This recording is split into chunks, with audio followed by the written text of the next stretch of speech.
Joining me right now with more on all this is Congressman Dave Brat, a member of the Freedom Caucus. And Congressman, it's good to have you here tonight. I have a question for you. Sure. You had 7+ years, right? Yeah. To come up with some alternative to ObamaCare. Yep. How is it that we're sitting here and there's no repeal and replace? Yeah, well, on the health care, I heard you in the last discussion. I'm equally frustrated. We put together a lot of clever white papers, right? And so the 7 years, what they failed to do was ask people if they're going to vote for the white papers, right? So we have all these theoretical, nice papers on the optimal health care policy, et cetera. But people vote, especially the Senate, right? They voted umpteen times for clean repeal, the 2015 bill. And so that's why the House Freedom Caucus is trying to add a little oomph here. We put in a petition to have everyone sign up on the House floor to sign up for that 2015 repeal bill now to light a little fire to get the Senate going.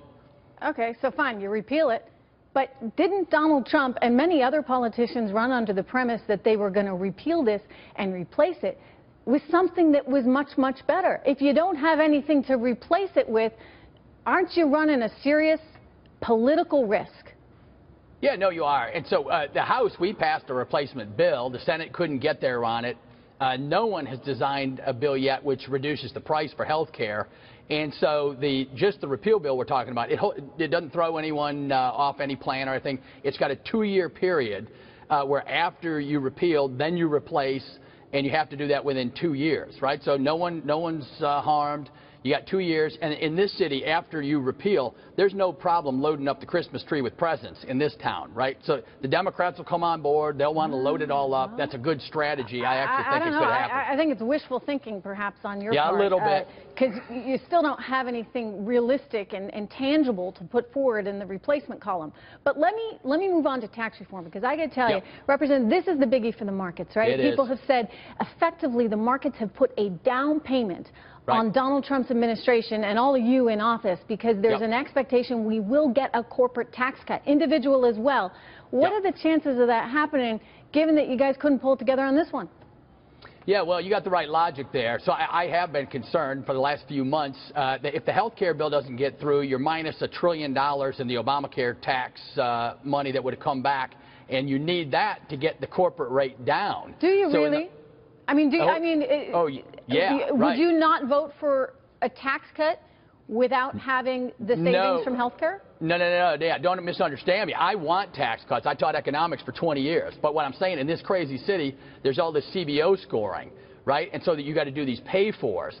And so you can run some deficits, and we're comfortable with that, right? If we have to run a little bit of deficit in order to get tax cuts, we're going to do everything we can. But the failure on health care is hurting the process, and so that's why for the first time Bloomberg reported the White House and some memos coming out that the rate will no longer be 15, but maybe 20 or 25% on the corporate rate. How realistic is that? No, I don't think it's good either, but you know, I guess it's better than 35, but, but nonetheless, you know, if you're starting with 15, is that what you essentially wind up with, and how disappointed will people be in all that? Pretty disappointed, and that's why we're putting the heat on. And then the border adjustable piece, the White House has said no to that. The Senate said no. In the House, it's 50-50. So no matter what you think of the theory of this border adjustable tax, politically, I think it's dead. So we need to move on from that. That's another $1 trillion piece. So we got to get our ducks in a row, because precisely if you're concerned, if we're going to do tax reform, we have to all agree right now what is the target we're aiming at.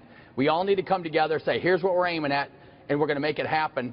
And there's plenty of ways to do it. Paul Ryan has several alternative ways of getting it. He just gave a press conference on that today and said 20% is realistic. But I want them to say 20 is the upper bound, and we're not going a hair higher. You only get so much rope, right? Americans expect you to cut taxes. They expect economic growth as a result of these lower taxes. And if you don't deliver, between that and health care, it's going to be a tough go come midterms. Anyway, Congressman, so good to have you here. I appreciate you joining me tonight. Thanks, Trish. Thank you. Thank you very much.